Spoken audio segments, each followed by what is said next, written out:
Bismillahirrahmanirrahim. Good afternoon, assalamu alaikum, and welcome to Sports Extra. I'm your host Ahmad Nawaz with the latest roundup of sports today. We've got a great lineup. We're going to be talking about many things that are there on the cards of Sports Extra today. Let's take a look. We will start off with our segment for cricket, of course, and in cricket we'll be discussing some very particular things. First of all, we will be discussing the fact that the PCB is now finally making some infrastructure changes, especially the talk of the town, which has been the biggest debate for Pakistan, has been there. But obviously before that, our players are winning big. Mohammad Rizwan has been named the Wisden T20 cricketer. It's not the first award. Before that, he's already won the award for ICC T20 Cricketer of the Year. And now Mohammad Rizwan's journey is phenomenal. At a time when he was not even part of the side, when he was included in the playing 11, there were all sorts of things that was said that he can't even clear the circle and things like this. But his journey is phenomenal, to a fact now that he's a permanent member of the Pakistan squad in all three formats, and also a permanent opening spot in the T20s as well, alongside the captain Babar Azam. And I think the character, the discipline, the fitness, the patience, the temperament, the way he carries himself on and off the field, especially the character that he shows, we always talk about that, the way he talks, and that element of being nice is just so great to witness from Mohammad Rizwan. So congratulations to him, obviously first batter to cross the 2,000 runs mark as well. We'll be talking about in detail about his journey regarding cricket, and of course his aura as well. After that, we'll be talking about some more things as well on Sports Extra. Obviously, like I said, we've got a detailed lineup. Infrastructure changes are going to happen now with the PCB. They're going to be changing the pitches. That thought has now finally prevailed, and now it's practical work. You can see a video on your screens. This came from the Pakistan Cricket Board, where work has already begun. Dhaka grass is being implemented. If you talk about the soil, it's going to have a content of more than 80% of clay. That tells us that these are going to be bouncy tracks and very different to what traditionally we've seen in Pakistan as well. And obviously there are things that we will witness in the near future, including infrastructure of National Stadium Karachi and Gaddafi Stadium and Lahore as well. Tracks, of course, changing, and the grass also changing. So a lot of things that are on the cards. We will talk about that in detail, what the sustainable model is, what about the maintenance, all the issues regarding these pitches as well, and then of course we'll be moving on.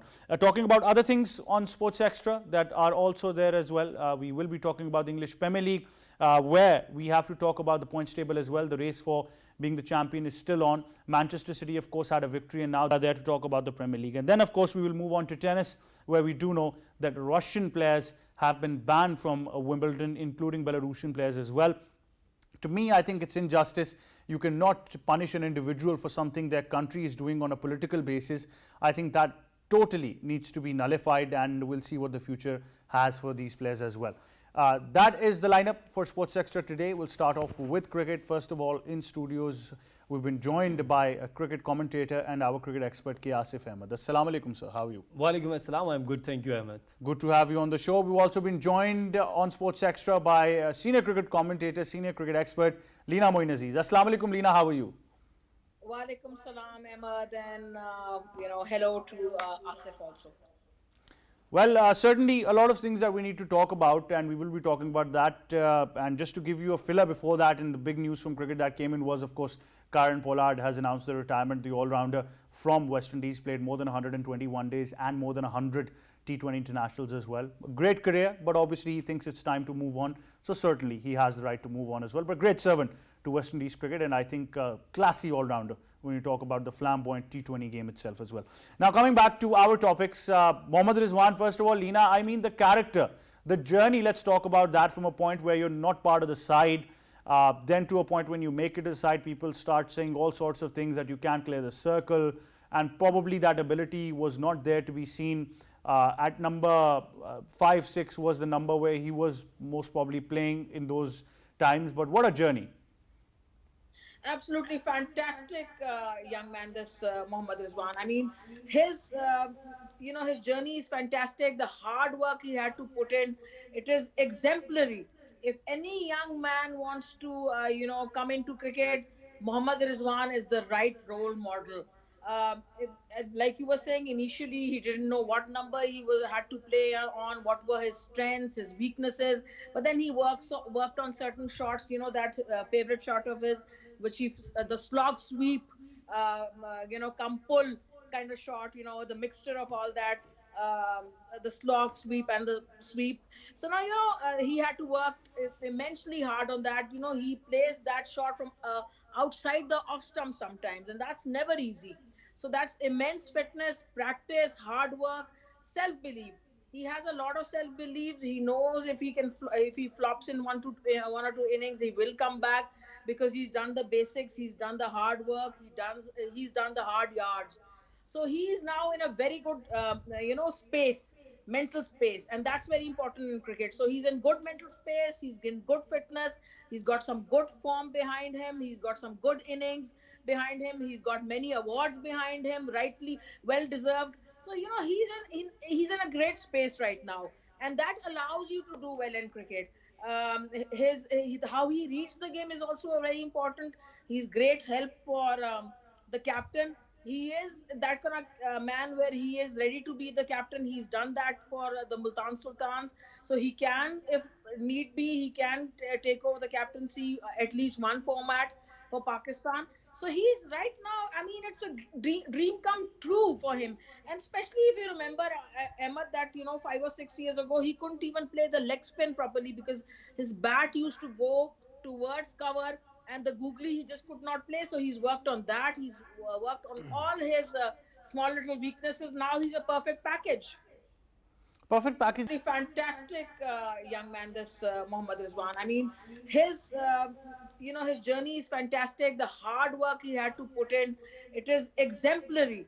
If any young man wants to come into cricket, Mohammad Rizwan is the right role model. Like you were saying, initially he didn't know what number he had to play on, what were his strengths, his weaknesses. But then he worked on certain shots. You know that favorite shot of his, which he the slog sweep, come pull kind of shot. You know, the mixture of all that. The slog sweep and the sweep. So now he had to work immensely hard on that. You know, he plays that shot from outside the off stump sometimes, and that's never easy. So that's immense fitness, practice, hard work, self belief.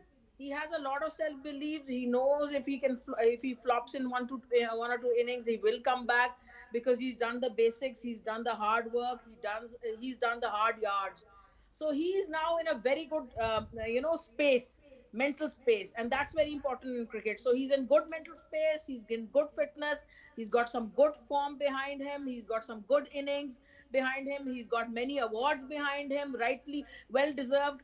So he's in a great space right now, and that allows you to do well in cricket. How he reads the game is also very important.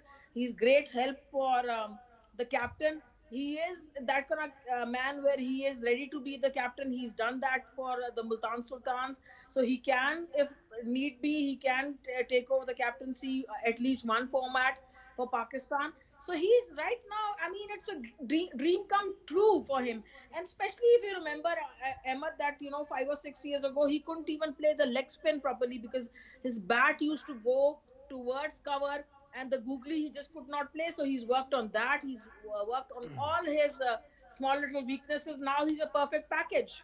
Indeed as well, but obviously that character stands out, and as Leena mentioned as well, how hard he's worked, not just on his fitness but his technical ability as well, and he's groomed himself. I mean, just the amount of how Khyber Pakhtunkhwa have been successful in the domestic circuit under him, multiple times champion, and then of course transcending that form to being the captain of Multan Sultans in the PSL, in international cricket. All great things to see. K. Asif Ahmed, what would you like to add about Mohammad Rizwan? First of all, it's it's a big achievement when you are playing international cricket and you're looking to get such awards and nominations, of course.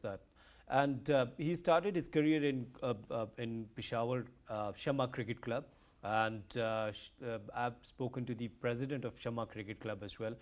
And he said that initially when he came to our club, he was from really humble background, and he had to sell his television to purchase his cricket kit, and sharing this to our viewers. And then his grandfather was really angry because he was pretty much keen to watch cricket.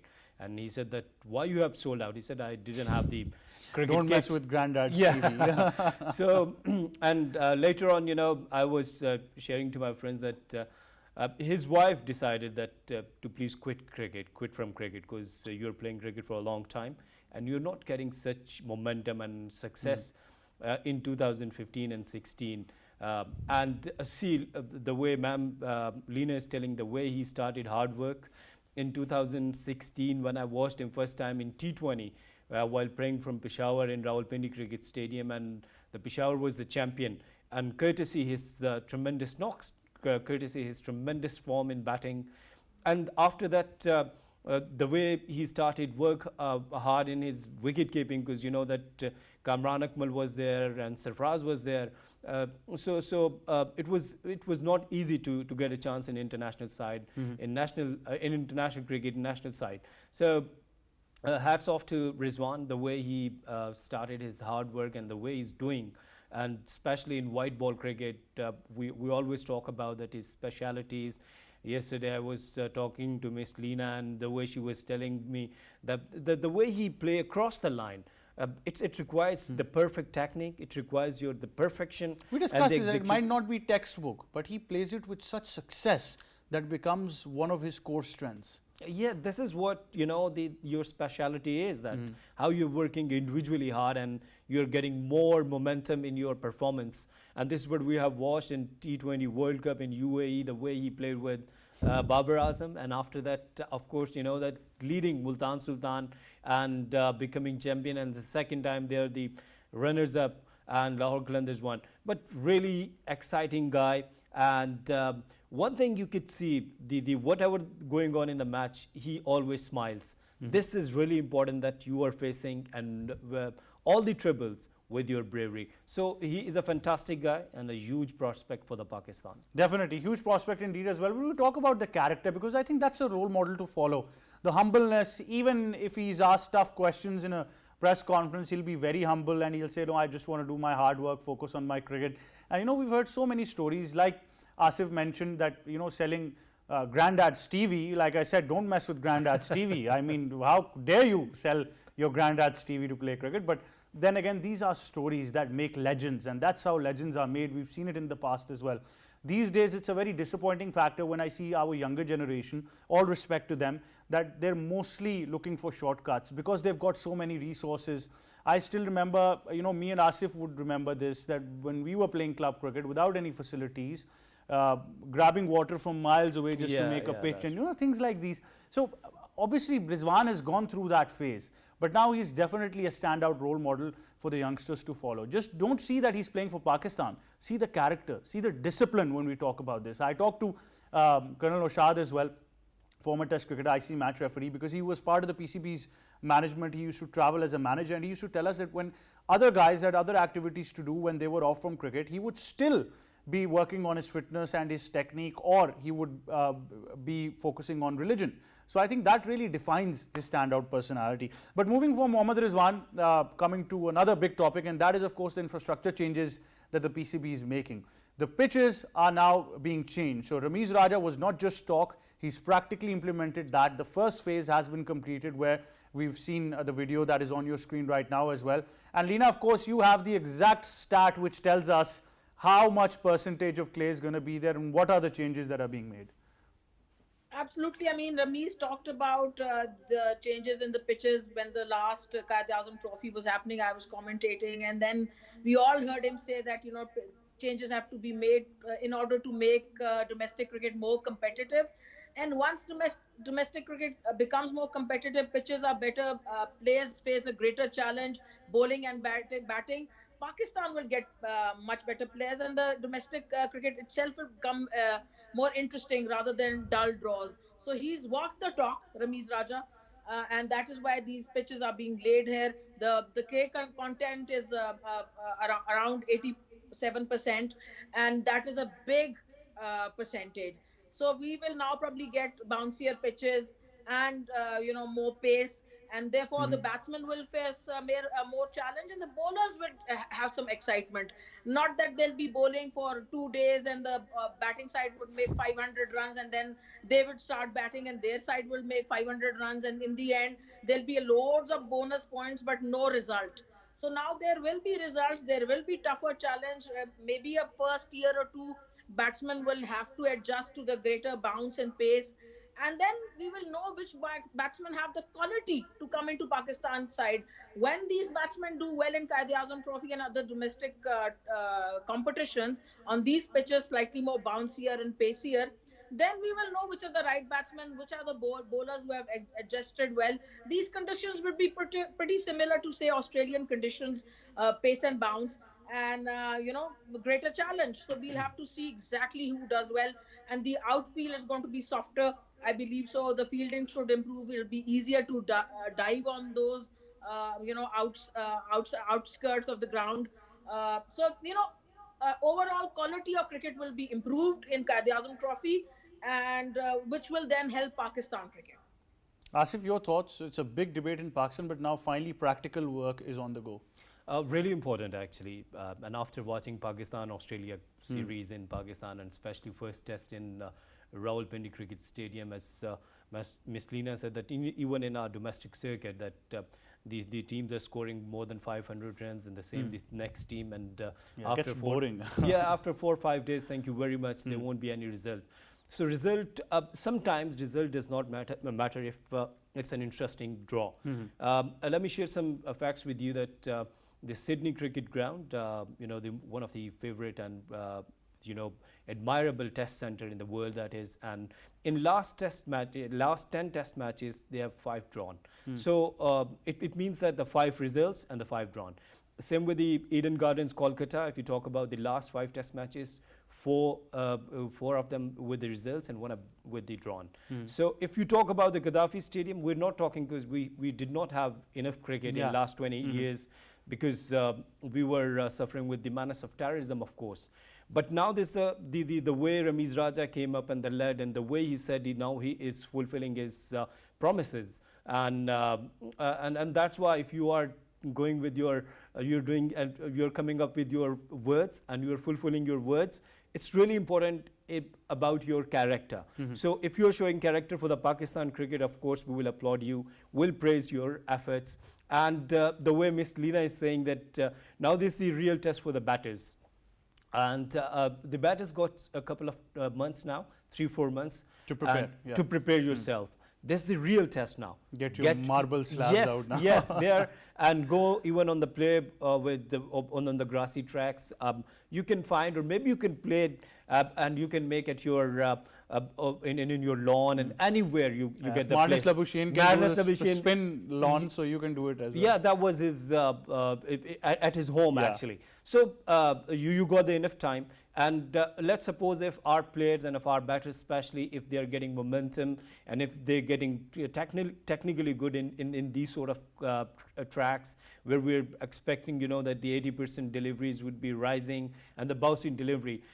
After a couple of years, see their confidence level, and when they will be playing in England, in Australia, New Zealand, anywhere in South Africa even, they will be more confident and they will be more brave to facing Mitchell Starc even in Sydney or in anywhere, or James Anderson, either he's bowling in Lords or anywhere, they would be capable to face him and to make proud to Pakistanis, because we always struggle against fast bowlers in green tracks, and this is what happens in Asia. Even this is the first step that we are working on the ground structure. We're working on the pitches. It's really important that you're bringing soil from Australia and grass from Dhaka. But the next step is that to work on the capacity of crowd. Because in Gaddafi Stadium, meanwhile, 27,000 the capacity is, and the National Stadium Karachi around 35,000. Whereas in Kolkata it's 68,000 and in Sydney it's 48,000. So I think step by step, improve your things, improve your structure, improve your... Definitely. Yeah, so I think that that's why I'm with Ramiz Well, the Raja. world is looking towards capacities of 100,000 even. Yes. So I think we should definitely upgrade that, and facilities for players as well. We've always talked about the fact that we need a state-of-the-art stadium with a gym or hotel inside as well, to minimize the commute of the players and hustle to the general public as well because of security And issues. actually, this is the Ramiz idea is. Yeah. Absolutely. It is. The idea is still there. Leena, one thing very important that people need to understand, the cricket fraternity and especially our respectable critical cricket journalists as well, that now because these are going to be new conditions, sort of alien conditions for these domestic lads in Pakistan for the very first time with a clay content such as you mentioned and the bounce, you might not expect the batters to perform exceptionally well in the first couple of seasons. Averages will drop, strike rates will be an issue. So obviously you got to have patience for the system to develop. Yeah, absolutely. Not just the batters, Ahmad, also the bowlers, they'll have to adjust their line, because in Australia you bowl a different line, in England you bowl a different line, in Pakistan you bowl a different line. When we have these Australian style pitches, the bowlers will also have to adjust their line. If they get overexcited and start bowling short because it's got pace and bounce, and that does happen, so then they could be taken to the cleaners by the batsmen also. These batsmen, in the Qaid-e-Azam Trophy are very competent batsmen. If you bowl short to them, no matter what the pace and bounce, they will take you to the cleaners. They'll pull you, they'll cut you. So the bowlers will also have to adjust, but the batsmen, yes, more adjustment required, because if they're bowling at the right length, which is slightly back of the length in Australian conditions, and sometimes even fuller, then the batsman will have problems. But the good batsman will adjust quickly, and that is when we will get to know which batsmen have more talent than some of the other ones, which ones have adjusted quickly, which ones can pace the pace and bounce better. So that's going to be very important. Also, the ball we were talking about the other day, all of us together off the air, and we were saying that the ball should be different. And I was just this when I came back home, I started to think about it, and we're all cricket thinkers, by the way. So I was thinking that if we have Australian style pitches with pace and bounce, maybe we can have the Kookaburra will work well, because Kookaburra is a ball which is good in Australian or South African conditions. So if we have those pitches, then maybe Kookaburra will work well. But we'll have to see the first season how the Kookaburra also works on these pitches. Nevertheless, very exciting prospects. Very exciting indeed, and I agree. I think, Asif, the problem with the Kookaburra in the current domestic season was because the pitches were flat, that the ball would just wear off, and there was not enough bounce because the Kookaburra is generally a softer ball. So what you need right now, if we change the pitches, but look, this is a very big debate. The ball has to change. That's one thing that we agree on. Yes, that's right. And even if the bowlers are coming on the green tracks, like if we are making new pitches, and if they're coming with the Kookaburra, as Ma'am Leena said, that would be fine. Then it makes sense. But on the straight pitch and the pitch like before we were observing in Pakistan domestic cricket in the last season, that the first like 6 matches and no result. Even Ramiz Raja was blasted there, as Leena said that. So yes, the Kookaburra, or now the issue is that this is your first season. You'll be getting more experiences. It's your first experience. Let's see how the batters perform, and let's see how the bowlers perform. Come up with the Kookaburra. Ma'am said rightly, I agree with Ma'am that come up with the Kookaburra, because in Australian conditions, even in New Zealand somewhere, and in South Africa, if you do remember Mackay and Teeny, Ma'am Leena would definitely share with us, the Mackay and Teeny in Durban.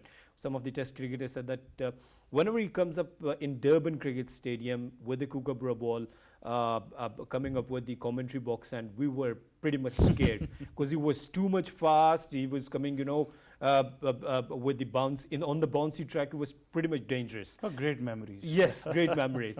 And so that's why I said that go with the Kookaburra. Let's go for the experience. It's the first time. And rightly said that please do not come up with the criticism, and criticism for the sake of criticism. Yes, if you are criticizing, then come up with a solution as well. This is the solution. We always talk about the fact, and you always mention that, these days a disappointing factor that everybody is becoming a cricket analyst and expert. We respect their opinions, but to talk on a professional level and on another level is very disappointing. Yes, that's right. And honestly, I don't want to say that, but I respect the youngsters, because I'm learning day by day, and the people like all of us are. Yes, yeah. We are, sitting with Miss Leena, getting more knowledge, getting more education.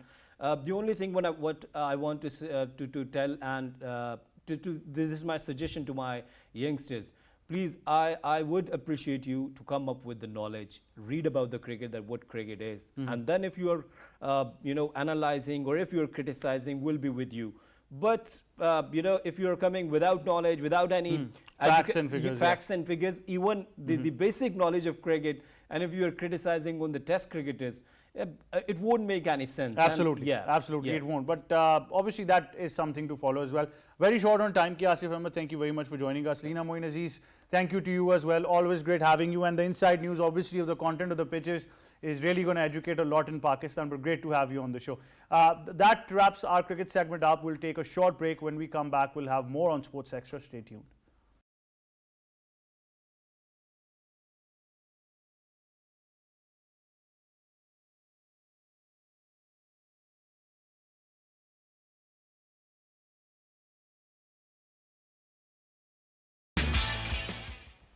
Welcome back to Sports Extra. Time now for some other things to discuss on the show as well. We've got a report first of all. Let's take a look and then come back.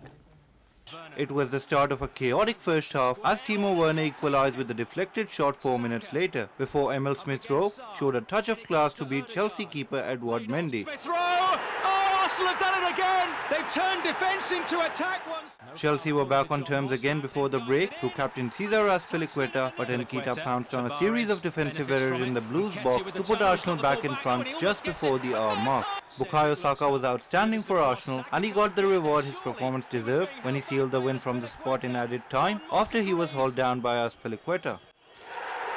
A huge roar from the Gunners' support. What a win for Arsenal. A real test after 3 straight defeats, and they've stood up to that test. On the other hand, Manchester City leapfrogged Liverpool back to the Premier League summit thanks to 3 second-half goals against Brighton. The goals relieved building tension around Etihad Stadium and leave City knowing 6 more wins are now required for Pep Guardiola's men to retain their title. There you have it, English Premier League action. In studios, we've been joined by sports expert Ali Mehdi. Assalamu alaikum, how are you? Walaikum assalam, Mohammad. I'm very well. Well, Chelsea lackluster, but Arsenal's chances of making it to the top 4 still there. Absolutely phenomenal. This is the Arsenal we like to see. Yesterday, an exuberance of youth actually took apart the experience of Chelsea. They were absolutely brilliant. You know, yesterday was all about counter-attacking football, Ahmad. The way Arsenal played from the onset, they were brilliant. I mean, they started off, Nketiah got the first goal, and then after that, Timo Werner, capitalized on a mistake by Arsenal. Then it was a game of to and fro. Then I believe it was Nketiah again got the goal. Saka came, Cesar Azpilicueta got a second, but then after that Saka got the rounded off a 4th goal. It was a brilliant performance by Arsenal. The statement that Bruno Fernandes said after the Liverpool game, he said they're eyeing for the number 1 spot. They've got something to play for. We don't have that intent. Same thing with Arsenal. They're eyeing for that top 4. They've got an intent to play for it. They have got an intent to play it, and that's the thing. With Arsenal, you saw that hunger, that desire, that willing to win. They know that that 4th position is so important. Ahmad, they've not made the Champions League since 2017, 2018. That's about 5 years. I mean, it's been barren for them, You don't make the Champions League, you don't get finance statement, and what a way to win yesterday.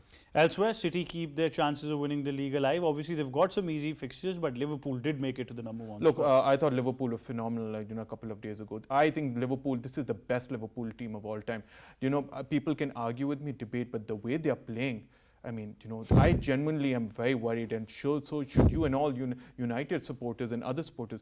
They have that quadruple That ship chance. long sailed, Ali Mehdi. No, I'm serious, Ahmad. The way they are playing yesterday, the way they ripped apart Manchester United, the way they've ripped apart all the other teams. The quadruple is very much That's in what the I'm taking. talking about. They've got that quadruple, that eye on the quadruple. And, the only trophy which could escape them is that Premier League, because the Premier League, Manchester City know that at this moment of time that they need to win each and every game of it. We talked about the fact that City's got some relatively easy fixtures if you talk about their campaign so far. I think Manchester City relatively have some easy fixtures too.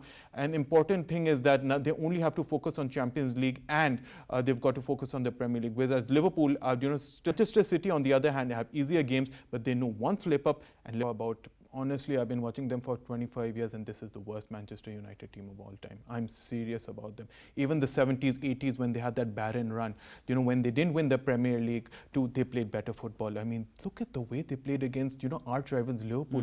Absolutely appalling. Only 15%. You expected 10. At least there were 4. I think that's the No, I genuinely consolation. thought that United were going to lose 5-0 plus. I mean, on aggregate in the season, they've got 9. Liverpool players were actually laughing at what a game this No, is. actually, they felt sorry. The fans are feeling sorry. They had nothing to celebrate. You want to play against an aggressive team, a team which has intent, but it just wasn't there. I mean, the way Liverpool played, you have to give them a lot of credit. But look at Manchester United. They had no intent, no desire. It was like a League 4 team playing against, potentially the best team in the world. I mean, it just shows the gulf in the quality of difference between both teams. And they have a good squad. It's not like they have a bad squad, but at least go out with a plan. If you can't score goals, at least, but you park the bus, do something. But the problem is United lack the quality and lack direction. But like what Ragnick said, and his statement came out that 8 to 10 players will have to go to make changes. Well, they are going. Look, we have this Manchester United once again on the dawn of a new horizon. You have a new coach coming. Erin Ten Hag is most probably going to come.